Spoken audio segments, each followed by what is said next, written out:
Well, motivational realizations is a concept that came to me probably like 15 years ago.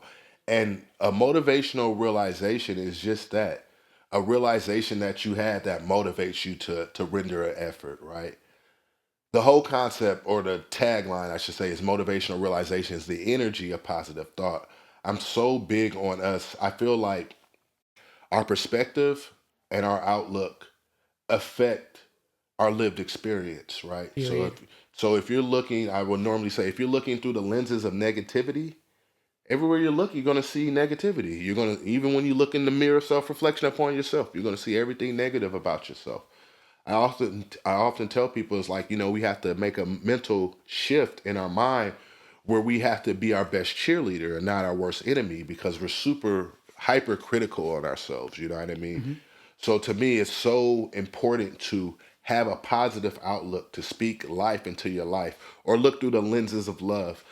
I tell you no lie, if you are able to put up your lenses of love and look into your mirror of self reflection and see what you love about yourself, I believe once you discover and see what you love about yourself, it'll allow you to see the love that each other life that we dwell with has in them as well. So, who motivational realizations is meant for humanity. It's meant to hopefully empower humanity, to show them that we've all been given a dream and a vision, and if you're willing to render the efforts, and this is key, and I harp on this all the time, if you have the dedication and commitment and you're willing to render the efforts, you can manifest whatever dream or vision you've been given.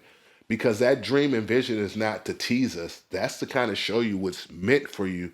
But you have to be willing to render the effort to manifest it. And if you're willing to do that, as long as you have the breath of life, you can manifest. You can create whatever that dream or vision is. You can do it. I believe that, and I number one, thank you for the work and pursuing that, because I do believe that there's actually a line in the Bible that says, "A man is what he thinketh." Hmm. So you are what you think you are. Totally. You know what I mean? And your thoughts are powerful. Your thoughts are powerful. My father would say it like this, the man that thinks he can and the man that thinks he can't, they're both Both right, right. you know? Mm-hmm. And that's so true. So Yeah. it's about the things that we can control as human life, right? We can control what we say, the tone, how we speak. We can control how we are present in the space, and then we can control how we internalize what happens to us, right? That's all you can really control in this experience. Outside of that, like you and I, we're surrounded by 8 billion other human lives, right? You know Yeah. what I Yeah. mean? And then, that's just human lives. We're surrounded by trillions of creations when you look at the Yeah. insects and the bushes and anything that has life. We share that with all these things, but we only control is ourself, our temple, our mind, body, and spirit. Mm-hmm. So it's so important that we see things from, I like to say, the blessed lining. Another way of saying it is the silver lining. Okay. Like, what is it? Is there's a blessing there? We might not be able to see it right then and there when we're going through it, but as I said earlier, I believe everything is purposeful, and it's honing us, it's shaping us, molding us into what we need to be to fulfill whatever our destiny or purpose or mission is within this experience of life within the living. Yeah. Agreed. And I like the blessed lining better than silver lining. I like that better. And I agree. I think, for example, someone would think, and something bad or negative happened in my life, but I always like to think, going to the positive lens, is that sometimes it may look like something bad happened in your life, but I like to think that there's a bigger picture for whatever that thing that happened to you happened in the end. For example, let's say you got into a car crash, somebody hit you, Hmm. but let's say that if that car crash didn't happen, you probably could have your car could have exploded or something else could have No, happened I even totally hear worse. you. I hear But you. it prevented something from happening or opened a bigger door into something better happening. Totally. I like to always think about that. And going back to motivational realizations, is why did you start it? Why start it? I started it because there was a need. There was a need for in myself Okay. to So it speak. started with self. It started with self. It Okay. started with self. Kind of like I said earlier, dealing with heartbreak, that emotional trauma. It was a young lady that I was pursuing. I thought she was the most beautiful woman in the world to me, you Hmm. know. And I told her like I'll give you the world, and I was willing to, however I was going to figure that Got out. you. Got you. I was going to figure it out, Got you. you I'll know. kill a man for you, baby.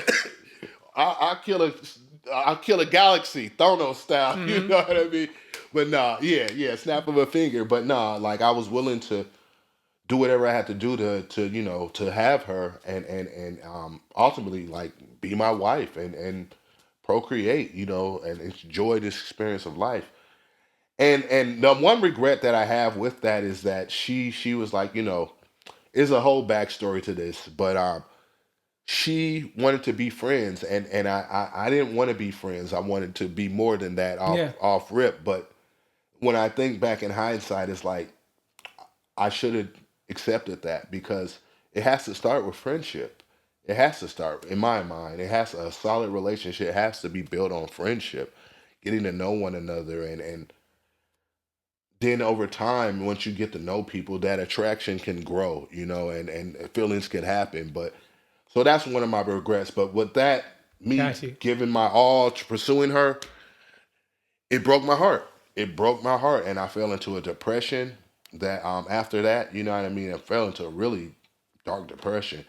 Like I often tell people, it's like I know what the bottom of the abyss looks like. I know what it smells like, what it tastes like. I hit rock bottom at one point in time, and then that's when writing, because motivational realization is one of the ways that I go about doing it outside of just doing motivational speaking engagements and things like that. I Hmm. do it through like my latest book, Losing Weight, which is about self actualization, as well as my poetry series.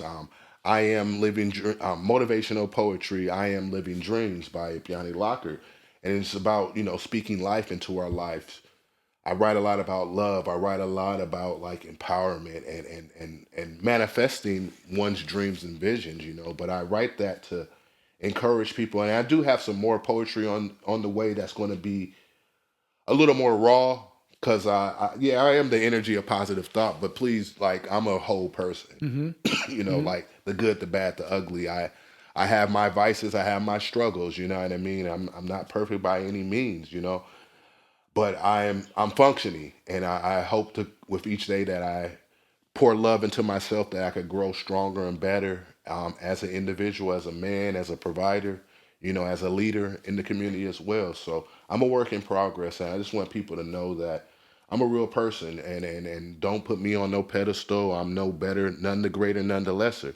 We are equals in this gift of life. This is a blessing and opportunity for all of us. And what Definitely. we each make of it, that's our responsibility to make it beautiful, or you could exist, or you could live. Let me say it like that. Yeah. You can be a zombie or you can be a human, I guess, Hmm. right?